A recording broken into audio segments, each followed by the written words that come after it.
No pusi baterija, tā. Nu jā. Mēs jau te runājām ne par to, ka nav nejaušība, ne un kaut kādas nejaušas tādas sakritības. Bet, absolutizēt arī to nevar. Jo,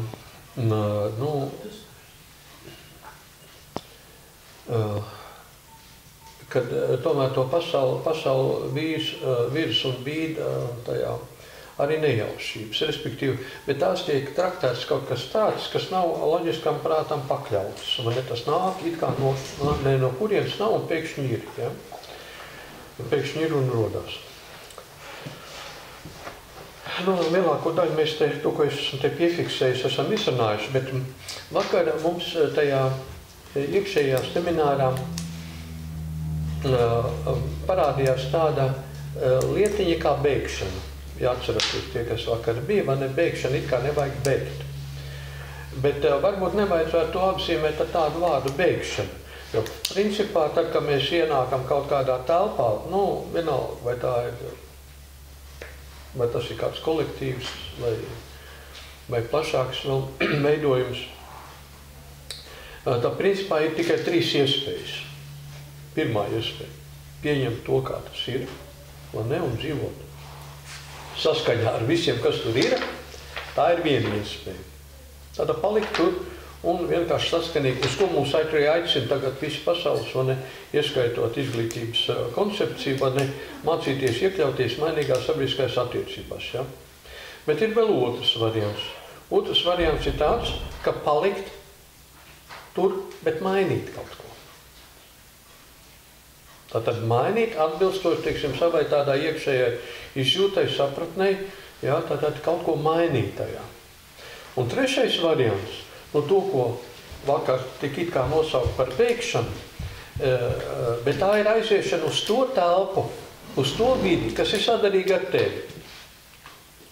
Un cilvēki aiziet dabā, piemēram, mežā dzīvo, viņš nav aizbēdz, viņš vienkārši tur jūtās. Ja visi tur skries uz mežu, un dzīvos mežā, bet ir cilvēki, kas ļoti labi tur jūtās, un viņi dzīvo mežā. Citi laukos, citi pilsētā, un kurais, Un arī mēs esam atraduši kaut kādu savu kolektīvu, par ko vakar arī runājām, kad, tas ir tautskolas kolektīvs. Mēs esam tajā iekšā, mēs esam kā sadarīgas būtnes, un mēs viens pēc otru tiecamies tur, Normālā situācijā vajadzētu pietrūkt. Agnesei vajadzētu pietrūkt mani, un man vajadzētu pietrūkt Agnesi. Un tā tālāk, respektīvi, mums vajadzētu it kā just to nepieciešamību būt kopā, ja? Jo to faktiski pieprasa tā sadarība, ja? Un tā harmonija, kuru mēs te veidojam, ja? Tā kā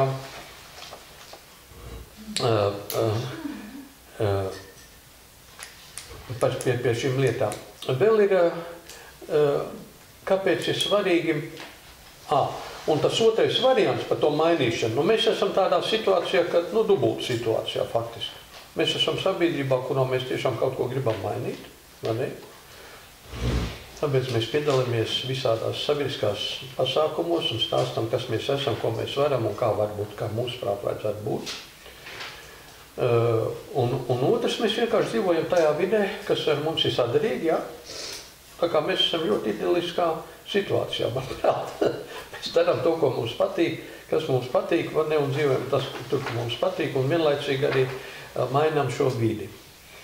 Jo tādās lielākos laika posmos mēs principā nevarēsim pastāvēt paši par sevi, uzturēt sevi, savu būtību.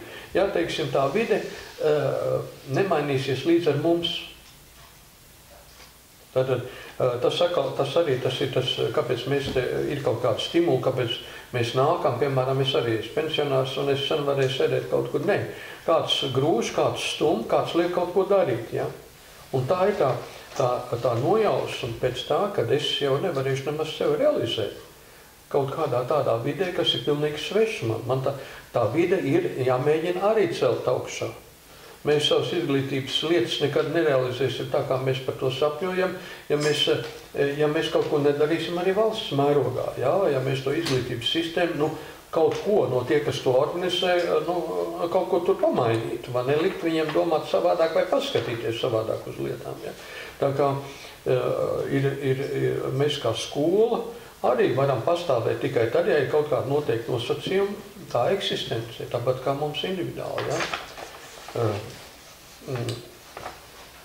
Tā kā nevajadzētu to uztvert, vai neaiziešana kaut kur citur, jo mums jau katram savs uzdevums. Un varu, ka viņa uzdevums tieši saistījās ar to, ka viņam jāaiziet tur ir. Lai viņš netraucē, teiksim, nešokētu, varētu teikt, tos pārējos, kas tur ir, jā. Viņš aiziet, es nevienu netraucēju, es esmu tur un daru tas, kas man ir jādara. Tas nenozīmē, ka tas vīrs, kas tur kalna alā sēž, ka viņš ir aizgājis no pasaules. Par ka viņš dara vislielāko lietu mūsu pasaulē par labu ar savām meditācijām, jā. Tā nav beigšana. Mums tās šķiet, ka viņš ir aizbēdzis kalna alā, un viņam nospļauties par to, kas notiek pasaulē. Tieši otrādi, es domāju, ka šie vīri un sievas un nekas sasnieguši tādu garību, tādu augstu pakāpi, un ka viņiem ir nepieciešamība, iedzināties visa būtībā, pilnīgi netraucēt, kad viņam ir ļoti svarīgi, kā mēs dzīvojam un kā tā pasaule veidot, un tā līdzīgi. Ko es rosinu šī intuīcijas semināra sakarā vēl? Patrenēt sevi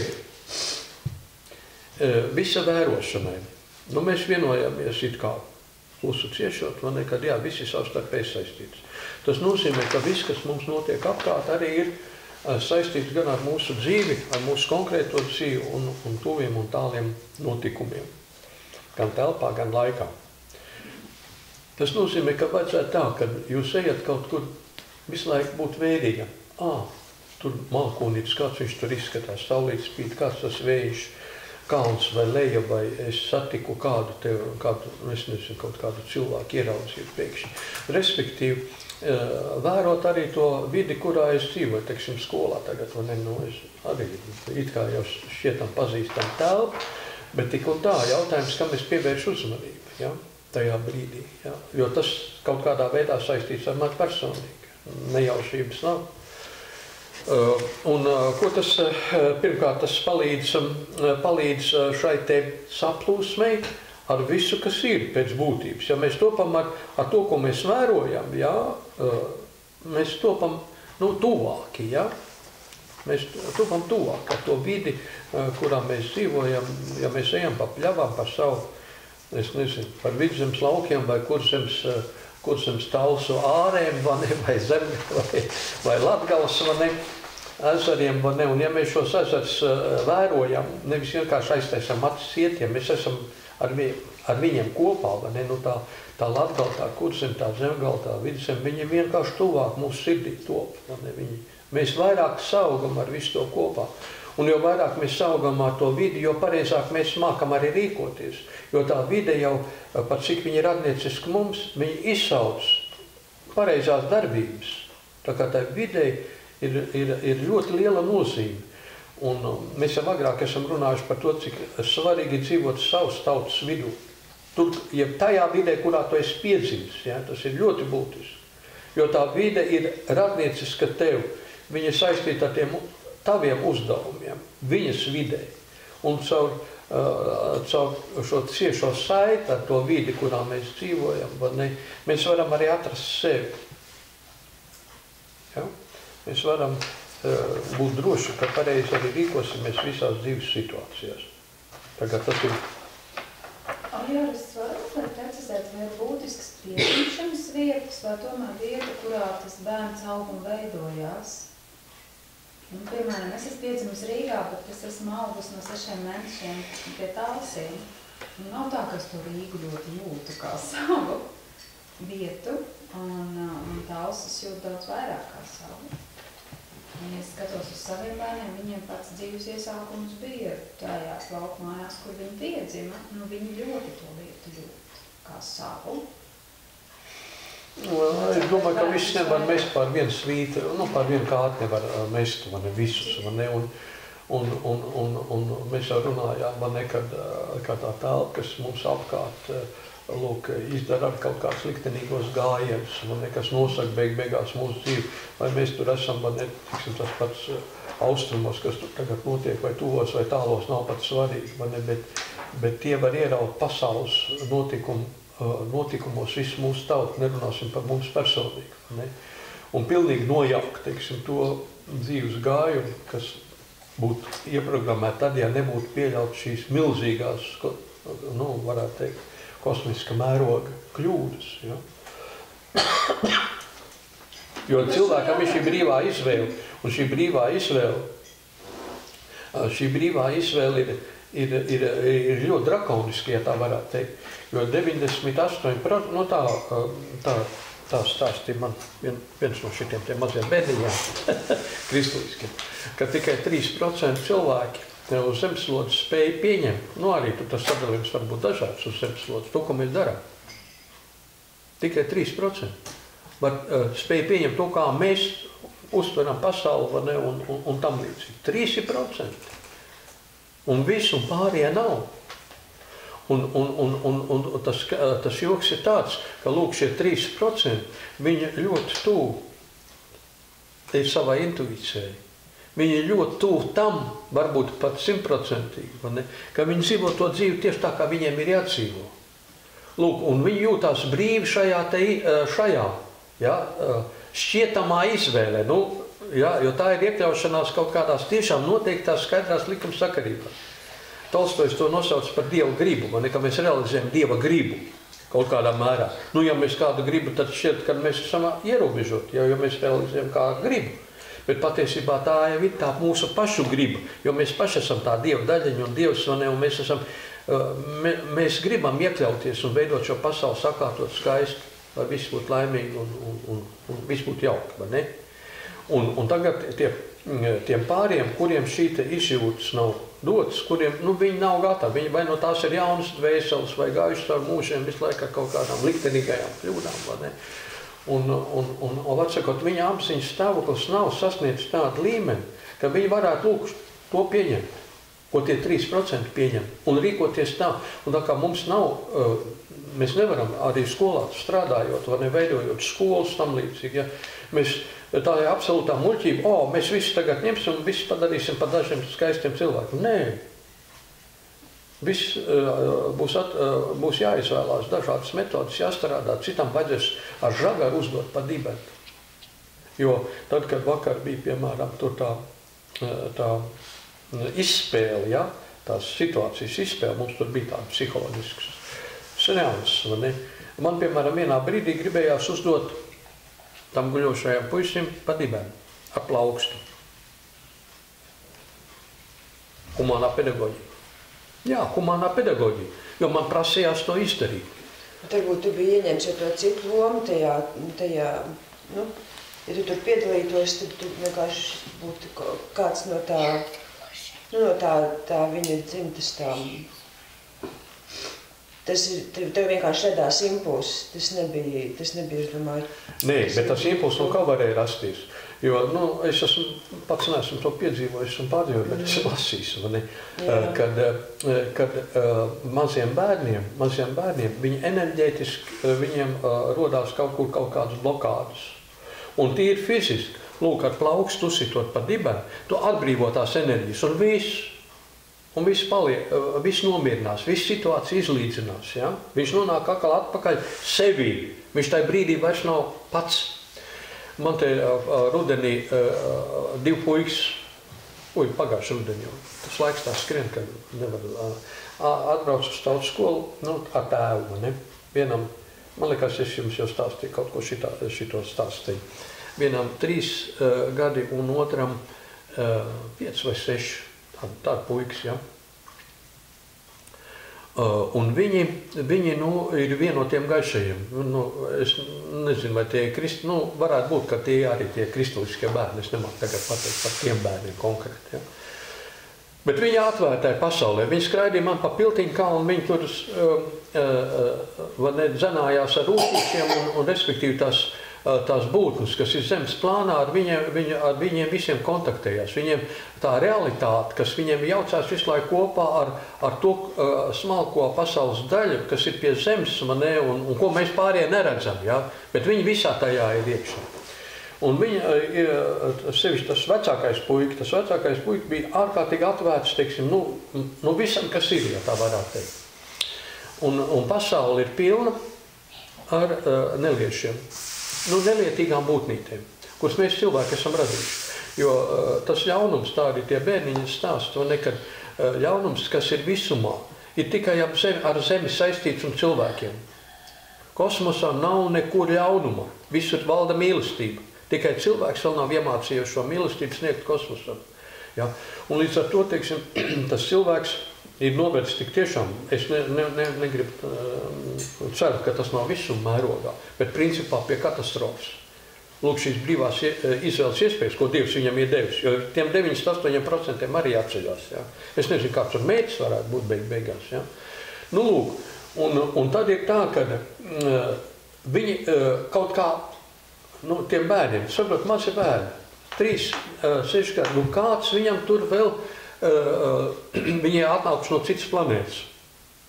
Viņi bija atnākuši no citas planētas, un viņi, lai saprast, cik viņi ir attīstīti savā būtībā, ja, viņi mācīja to valodā, kur viņi ir atnākuši. Viņi mācīja ne tikai valodu, viņi mācīja rakstīt, rēķināt, viņi zīmēja uz papīra visumu uzbūvi, ja, zīmēja galaktikas un tāda 3-gadīga, 5-gadīga zēna, man ir lūkot. Un viens no viņiem sāk mācīties tautas skolā, ja? Un bija problēmas tajā, ka nevarējām piedabūt pie grāmatām, jo tās krāsas, viņš saka, tās krāsas nav derīgas, tās man, respektīvi, tās bērnu šokēja tās krāsas, ja? Tās krāsas, kas ir grāmatā, neatbilst tās grāmatas saturam, jo viņi visi to jūt ļoti labi, ja? Un tā vajadzēja taisīt melnbaltās bildes, lai varētu lasīt, rakstīt, ja? Lasīt, iemācīt. Ja? Respektīvi, viņiem tā pasaules uztver, bet ar ko es to gribu teikt, tā kā mēs staigājām pa pildu, un pēkšņi viens no tiem puikiem uzvedās pilnīgi nenormāli, neadekvāti, varētu teikt, neizskaidrojam. Ja? Mēs neko neredzam, bet tas jaunais puika, viņš pieskrien pie tā vecākā puika, kas tagad uzvedās neadekvāti, un sit viņam pa muguru. Ar kulakiem. Un pēc brīža puika ir normāls. Mēs neredzam, kas par situāciju. Un viņš pēc tam pasaka, viņam uzsēdās virsū būtne. Viņš jau var uzzīmēt to būtni, kas uzsēdās viņam uz muguras, un atsakot, varētu teikt, saplūda ar viņu un lika uzvesties neadekvāti. Un tur nav jāmeklē kaut kāda simts iepriekšēja, es nezinu, saita ar ģimeni vai vēl ar kaut ko, jā. Tās ir vienkārši lūk tādas situācijas, kas pat nav izskaidrojams normāli. Tā kā visu nevar pavilkt apakšā zem kaut kādām tādiem vienkāršiem skaidrojumiem ar ģimenes saitēm. Es zinu, ka mūsu skolā ir līdzīgas situācijas bijis ar bērniem, kur bērni sajiet ragos un sāk arī varbūt neadekvāti uzvesties. Un kad tu tā pāanalizē, tad tu tieši otrādi, tu nonāc pie pilnīgi pretējiem secinājumiem. Ja? Kam uzskatīja ģimeni, kad ir vainīgi, tad faktiski pavisam pie kā cita tā ģimene var būt vainīgi, ja ir vainīgi. Tā kā tas lietiņš ir ļoti, bet tā bija tā baigā atraušanās no visakām. Tā kā tad ļoti, ļoti uzmanīgam jābūt, ļoti uzmanīgam. Vakar, piemēram, tas mans personīgais viedoklis, ka man nepatīk tas viens vingrinājums, kurā mums vajadzēja tās problēmas ieraudzīt otrā likteni un tā tālāk, vai ne? Un tajā pārī, ar ko es strādāju, ar ko kopā mēs bijām, vai ne? Es pat pieļauju, vai ne, kad neba no tā pārā atnāca uz mani. Tās problēmas atnāca, es pat nezinu, no kura no tām cilvēkiem. Tātad šāda tipa vingrinājumiem ir jābūt ļoti uzmanīgiem. Jo, ja cilvēks atverās, viņš visu, ko var piesaistīt. Jo tur ir tas dabīgais ceļš. Neba jau mēs ar viņu kontaktā strādājām. Ne? Faktiski iznāca tā, ka man bija jāsarādā, ko es nemaz nezināju, ar ko, kas man tur uzsūtīja kaut ko. Viņš jau nemaz neuzsūtīja. Vienkārši es viņu piesaistīju. Jo var, ka man arī kaut kā tāda līdzīga problēma, vai ne viss, bet tagad viņi paspiltinājās. Jo tik tiešām man ir problēmas gan ar sāpēm rokās, gan vai ne ar no sirdi mazāk, vai ne, bet tomēr, ja, tā kā tu tas viss varēja. Tā kā jābūt ļoti, ļoti uzmanīgiem visos šajos laikos, man laukos, vai ne, un to, ko citi māca, ir daudz lietas ļoti labas un pozitīvas.